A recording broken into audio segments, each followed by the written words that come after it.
Hello Aquarius and Aquarius rising, welcome to your horoscope for the lunar eclipse in Scorpio, happening on the 15th of May if you're in the Northern Hemisphere, or the 16th of May if you're in the Southern Hemisphere with me. Now unfortunately we won't get to watch this one because it's happening I think at 1:32 p.m, somewhere around there in the afternoon on the 16th, so we'll have to wait until November for a visual interpretation of an eclipse, but we can do that. Now this is all playing out for you in your 10th house. The 10th house is your career, your most public face, the way that you're perceived by others. So today we're going to investigate how this shedding, this karmic redirection can be best worked with in order for you to thrive during the changes that are about to happen. There's an exact T-square with Saturn in Aquarius, which is your first house of the soul and the reason for you being here. Saturn is really comfortable in Aquarius. Saturn is the ruler of Aquarius. Saturn is the planet of rules and the manual, the user guide. In a low vibration, it can be restriction. It can be like a gag order. In a higher vibration, it is the lessons. How do we get things done? How do we move from one place to the next? What are the processes? So it will play out for different people in different ways. I suspect that this might be beneficial for you to hang on to some of this Saturn energy because the eclipse is triggering your most public self and your most private self, your fourth house of home and roots and stability and privacy. So I want to talk you through the tarot and the cards that represent each degree that these planets are playing out this eclipse in. The moon is in 25 degrees of Scorpio, which is the Seven of Cups. The Seven of Cups is illusionary success. It's the shoulda, coulda, wouldas. It's the I wonders. Could I do this? Could I do that? Could I be this? But with no follow through just yet. It's a space of preemptive emotional investment. I wonder if I was to follow this path, how would that make me feel? And kind of indecision and inaction. Opposing that, at 25 degrees of Taurus, we have the Seven of Pentacles, which is an opposing energy too. The Seven of Pentacles describes the moment where we have laid our roots, we have planted our seeds, we have worked very hard at something and tilled the soil and fed and watered this energy, but we're sitting in the hot baking sun and nothing's coming of it as far as we can see, and there's a moment of regret or frustration as to the energy that's been invested in this work. So what does the eclipse mean when triggering these two notions? And how can we use the energy of Saturn to aid in whatever may crop up, whatever problems or confrontations that may arise when we are feeling both fed up but also trepidatious about where to go to next, what choice to make. Saturn sits at 25 degrees of Aquarius, and that is represented by the Seven of Swords, which is the card of the thief. What truths are being left out of this scenario? What information is being either concealed from you or are you concealing?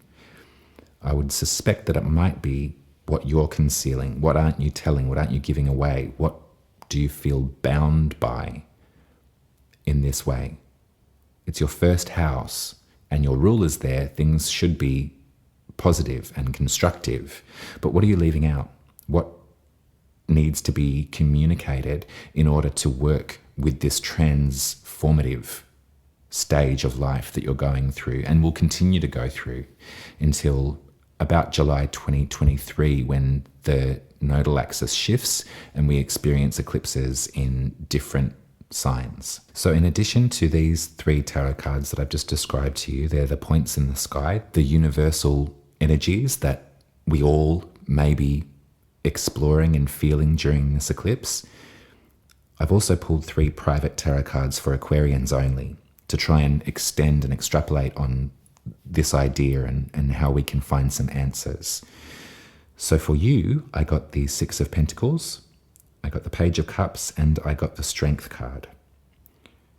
The Six of Pentacles is the card of charity, the card of giving being in a position where you have enough, you have all that you need, and you spread it around. That balance of wealth and service, that idea of teaching other people how to provide for themselves, but also that satisfaction that one might get from spreading it around. It could also be that moment where you're in need of help and you receive that help with gratitude. The Page of Cups is a freshness.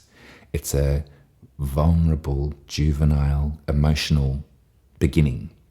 It's a message of love in a sweet, small, wonderful way. It's the start of possibility, which I think is nice when we look at that and the Seven of Cups. So out of the illusion of options that potentially might be shedding away from you during the eclipse, which one is going to stick and which one has the potential to grow? Who can you move with together in this newfound space? And the Strength card is compassion. The Strength card is a gentle energy that can tame the fire and passion of a lion without any violence or control or manipulation, but with tenderness, strength of character, sense of self, and wisdom.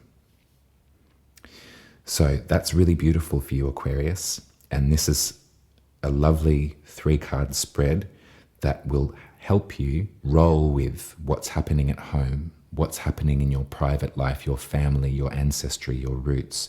What is shifting? Where did you think you'd be and where are you now? And that's in relation to your public self too. I would put very little emphasis on how others are perceiving you right now. This I would let play second fiddle. I think that there's power in the ability of the moon to shake our foundations, absolutely. But Saturn's on your side. You know what to do. You know the rules that you've lived by and the code of conduct and the intelligence that you have accrued because of this in your soul can serve as a great support during this turbulent time. So hang on to that and look forward to the burst of freshness in your emotional body. There is going to be a choice that you'll make and it will feel like the coolest drink of water. So look forward to that. If you wanted a private reading, I do offer tarot readings on my website, umaruby.com. And there's also an option where you can book a natal chart reading. I'd love to help you with looking at the planetary aspects in your birth chart and how they relate to the planets and their transits that are happening right now. The greater we can understand our part to play in the cosmos is the moment that we can get off our own back and realize that we're here for a reason and that our responses and lessons and journeys are all part of a beautiful big picture. We're neither more important nor less important than anybody else. And that's something that I want you to put in your back pocket, Aquarius, for the next bit of time.